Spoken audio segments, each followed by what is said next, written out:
Hey New Covenant, we're back again with Sing Time. Still working on Amazing Grace, and we're going to learn the last verse that we need to learn, and then I've got a really cool show and tell for y'all. So we've learned verses 1, 2, and 3, and in that very first week we learned the last verse.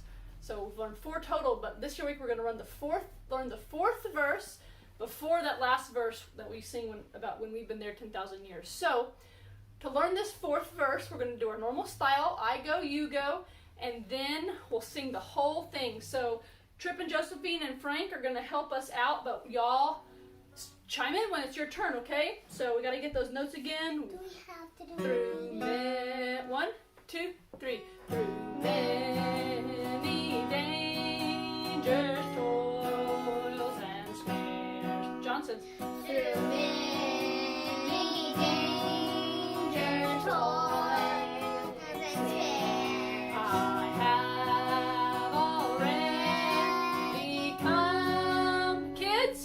I have already come. 'Tis grace hath brought me safe thus far. Y'all's turn. 'Tis grace that brought me safe Thus far.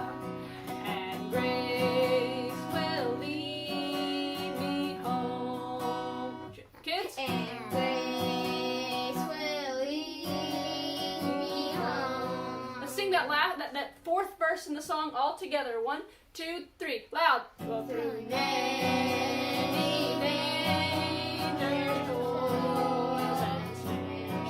I have already come. His grace hath brought me safe thus far, and grace will lead me home. So this is a really good verse because right now you might feel like things are kind of dangerous and we've got some toils and snares. That just means like rough patches of life. And we haven't been able to go to school, we haven't been able to see our friends, we haven't been able to worship together. And the Lord is going to bring us through all of that and so much more until we're home with Him. Whenever it talks about grace leading us home, that's talking about heaven, which leads the perfect transition to the last verse about when we've been in heaven 10,000 years. All right, we are going to sing the whole song. Are y'all ready? Are y'all ready? Yes. With a smile? With energy? 3. Here we go. Amen. 1, 2, 3. Amazing grace, how sweet the sound that saved a wretch like me. I once was lost, but now I am found. Sing it. Was blind, but now I see. 'Twas grace. 'Twas grace that taught my heart to fear, and grace my fears relieved. How precious did thy grace appear, the hour I first believed. The Lord has promised. The Lord has promised good else to me. There you go. His word, my hope secure. He will my shield and portion be. As long as life endures. Through many dangers. Through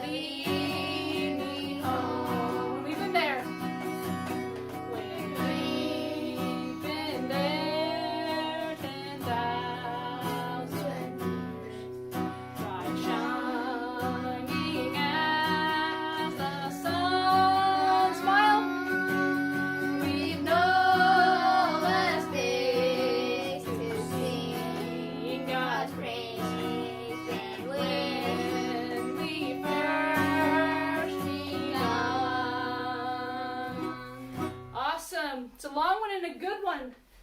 Each one of those verses is worth memorizing. Now, I said I had a show and tell.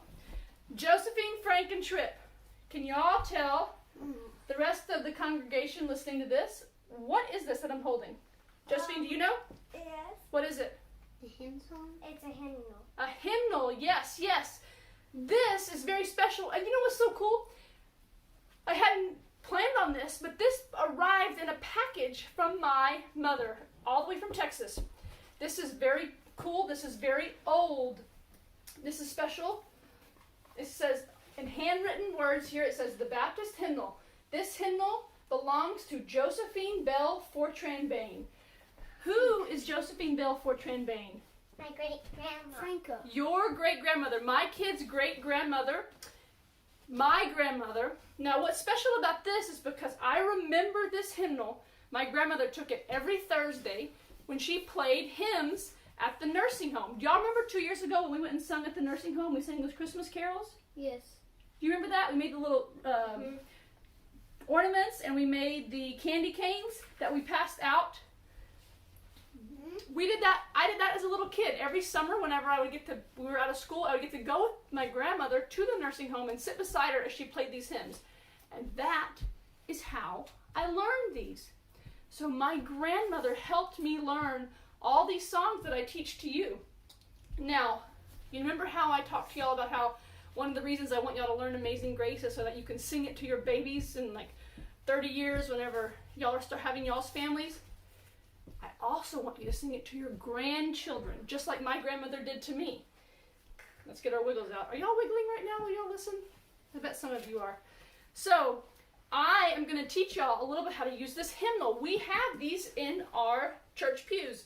Ours are red as well. They say the Trinity hymnal, and they have a lot of the same songs. And let's see, if we want to find Amazing Grace, I'm going to show y'all something really cool. Amazing Grace is hymn number 165. So you would know what number the hymn is. And then look, we got Amazing Grace, how sweet the sound.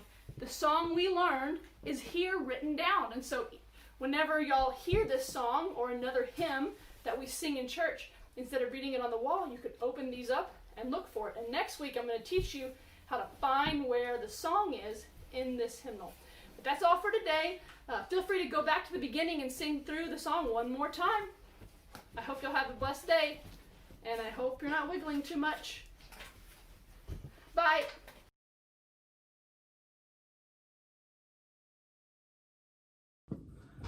Hi everybody, this is Mrs. Leach. Today we're going to learn a story that's from the Bible. It's from the book of Matthew, and it's about Christ and some of his friends.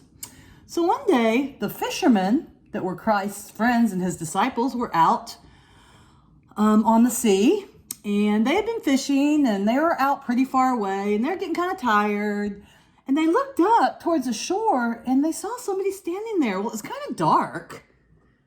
It was kind of windy, maybe a little stormy, and they thought, who is that we can see way over there? So they're watching, and they're watching. You can see them all looking. And all of a sudden, they realized that it was a person, and he wasn't on the shore.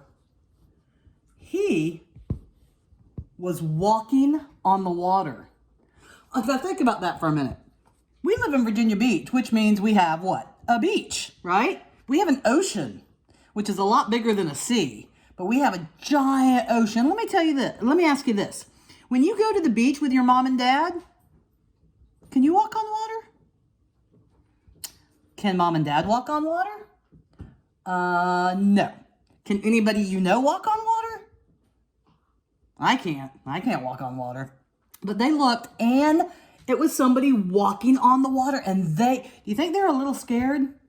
They weren't scared. They were terrified. They were so terrified. And these were tough, big fishermen. They were used to like sharks and whales and scary creatures, but nothing scared them like this. And they all started talking amongst themselves. They're like, it's a ghost. It's a ghost. But then they heard a voice, and that voice said, don't be scared. It's me. It's Jesus, your friend Jesus. And they were like, oh, It's Christ. It's Christ. It's Jesus Christ. He's walking on water. It's him. And they weren't afraid anymore. Well, one of the men, his name was Peter. Now, Peter's in the Bible a lot. And you know what? To tell you the truth, Peter is one of my favorite people in the Bible. Do you know why? Because Peter is something you call impulsive. Do you know what impulsive means? Impulsive means you sometimes do things without thinking. Well, you know what? Even though Mrs. Leach is a preschool teacher and a director, I often do things without thinking first. My husband tells me that all the time. And this guy, Peter, he decided that it would be fun, it would be exciting to walk to Jesus. And you know what he said to Jesus? Jesus, if that's really you, can I walk on the water to you? And Jesus said, Peter, it is really me. And yes, walk to me, Peter. And Peter was so excited. And he started walking. And he started walking. And he started walking. But all of a sudden, you know what happened? He took his eyes off Jesus. And he looked down at the water. And he thought, wait a minute. I can't walk on water. And guess what happened? Glub, glub, glub, glub, glub, glub, glub, glub. But Jesus went over and he took Peter's hands and he pulled him up out of the water. And Peter was so relieved and he's gasping for breath. And Jesus said, oh, Peter, you have such little faith. If I tell you you can do something, you have to believe me. You can do it. Because you know what? You can't do anything on your own, but I can help you. And Peter learned that day that if we rely on the Lord and he tells us to do something, he's going to help make it happen, no matter what. So this story, again, it's from Matthew. And is the Bible truth some of the time or all the time? All the time. All the time. Every moment. Every book, every chapter, every word in the Bible is true because it's inspired by God. So that's our Bible story today about Peter walking on the water. And I will see you guys next week. Bye.